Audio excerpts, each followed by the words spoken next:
यसमा मुख्य कुरा के हुन्छ भन्दा अर्निङ नै हुन्छ साथीहरु। अर्निङ गर्नको लागि मानिसहरुले इन्स्टाग्राम आइडी फलो गर्न लगाउँछ।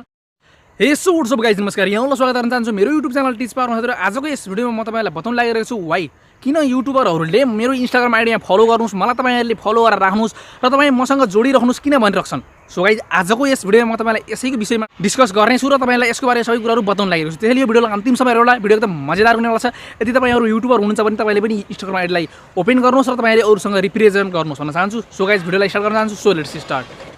सो गाइज मानिसहरुले इन्स्टाग्राम आइडीमा फलो गर्न लगाउने मुख्य रिजन त के हो भन्दा उनीहरुसँग इन्गेजमेन्ट बढाउनको लागि। इन्गेजमेन्ट कसरी बढ्छ भन्दा यदि हामीहरु युट्युबर छौं अथवा हामी यदि भ्युअरहरु छौं भने युट्युबरहरुको जुन भिडियोमा हुने कन्टेन्ट र पर्सनल लाइफमा हुने कन्टेन्टहरु फरक हुन्छ। आफ्नो पर्सनल लाइफलाई रिप्रेजेन्ट गर्न र पर्सनल लाइफको बारेमा अलिअलि बताउनको लागि पनि इन्स्टाग्राम जोइन गर्न सकिन्छ। र साथैहरु मुख्य कुरा के हुन्छ भन्दा यदि हाम्रो युट्युब च्यानल ह्याक भयो भने हामीहरुले इन्स्टाग्रामको फ्रेन्ड्सहरुको माध्यमबाट फेरि पनि रिकभर गर्न सकौं।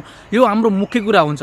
सो गाइज तपाईहरुले यदि कुनै पनि साथीहरुलाई इन्स्टाग्राममा फलो गर्नुभएको छैन, तपाईको एकदम मिल्ने साथीहरु छ, एकदम मिल्ने युट्युबर छ अथवा सरी तपाईको एकदम प्रिय किसिमको युट्युबर छ भने तपाईले उसलाई इन्स्टाग्राममा फलो गर्न सक्नुहुन्छ। किन भन्दा साथीहरु इन्स्टाग्राममा भनेको एउटा यस्तो माध्यम हो, इन्स्टाग्राम माध्यमबाट तपाईले उसँग राम्रोसँग कुरा पनि गर्न सक्नुहुन्छ।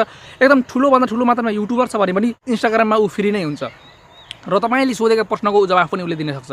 र साथीहरु इन्स्टाग्राम जोइन गरिसकेपछि के हुन्छ भन्दा सबैभन्दा सुरुमा पहिलो कुरो इन्स्टाग्राम यदि हामी फेमस भयौं भने इन्स्टाग्रामबाट हामीहरुले अर्निङ पनि गर्न सक्छौं। इन्स्टाग्रामबाट हामीहरुले अर्निङ कसरी गर्न सक्छौं त्यसको बारेमा तपाईलाई पछि बताउने छु। तर इन्स्टाग्राममा अर्निङ गर्नको लागि फोटोमा लाइक र फोटोमा भ्युज पनि आउन जरुरी छ र साथीहरु हामीहरुलाई स्पोन्सरशिप आउनु पर्ने छ। हो साथीहरु तपाईहरु जुन कुनै पनि एउटा प्लेटफर्ममा पपुलर हुनु भयो भने तपाईलाई स्पोन्सरशिप आउँछ। फेसबुकमा मात्रै तपाईको फलोअर्स धेरै भयो भने पनि तपाईलाई स्पोन्सरशिप आउँछ। तर पनि साथीहरु मैले भन्न खोजेको कुरा यो होइन कि पैसाको लागि मात्रै मानिसहरुले इन्स्टाग्राममा बोलाउँछन्, त्यो होइन साथीहरु। कुनै बेला के हुन्छ भन्दा उनीहरु यदि युट्युबर छ भने उनीहरुको च्यानल ह्याक हुन सक्छ र साथीहरु उनीहरुको दोस्रो माध्यम के त उनीहरुले आफ्नो यदि च्यानल ह्याक भयो भने कोलाई कसरी कहाँबाट बोलाउने त्यसको लागि पनि साथीहरु इन्स्टाग्राम जोडेर राखेका हुन्छन्। उनीहरुले इन्स्टाग्राममा आउनुहोस् र इन्स्टाग्राम बसिदिनुहोस्। र साथीहरु कुनै बेला के हुन्छ भन्दा हामी जस्ता अब युट्युबरहरुले टेक्निकल भिडियोहरु बनाइरहेका हुन्छौं, हामीहरुले कोही कुराहरु मिस्टेक पनि गर्न सक्छौं। त्यसको बारेमा तपाईले मिस्टेक गर्नु भएको छ है भनेर इन्स्टाग्रामको माध्यमबाट भन्ने कुरा पनि भयो। र कुनै के हुन्छ भन्दा पर्सनल कुराहरु पनि युट्युबमा भन्न नमिल्ने कुराहरु पनि हामीले इन्स्टाग्रामको माध्यमबाट हामीहरुले शेयर गर्न सक्छौं र बताउन सक्छौं। किन भन्दा इन्स्टाग्राम एउटा एकदम सेक्योर एप्लिकेसन हो। सो गाइज तपाईहरुले कुरो बुझिसक्नु होला इन्स्टाग्राम हामीहरुले किन जोइन गर्छौं र हामीहरुले इन्स्टाग्राममा किन फलो गर्न लगाउँछौं। त्यसैले भिडियो तपाईलाई मन पर्यो भने तपाईले एउटा लाइक गरिदिनु होला र तपाईले च्यानललाई सब्स्क्राइब गर्नु होला। अनि साथीहरु तपाईले हाम्रो इन्स्टाग्राम आइडीमा फलो गर्नुभएको छ भने गर्नुहोस्। तपाईले दीपक घिमिरे 7 भनेर तपाईले लिंक तल तपाईले भेट्न सक्नुहुन्छ।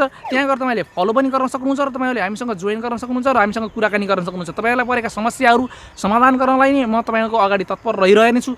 कुनै बेलामा साथीहरु भिडियोहरु लेट आइरहेको हुन्छ, लेट आउनु मेरो आफ्नो पर्सनल गल्ती हो साथीहरु, त्यसको लागि म क्षमा चाहन्छु। र साथीहरु तपाईलाई भिडियो कस्तो लाग्यो जस्तो सुझाव सल्लाह अनि प्रतिक्रिया तल कमेन्टमा बताउनु होला।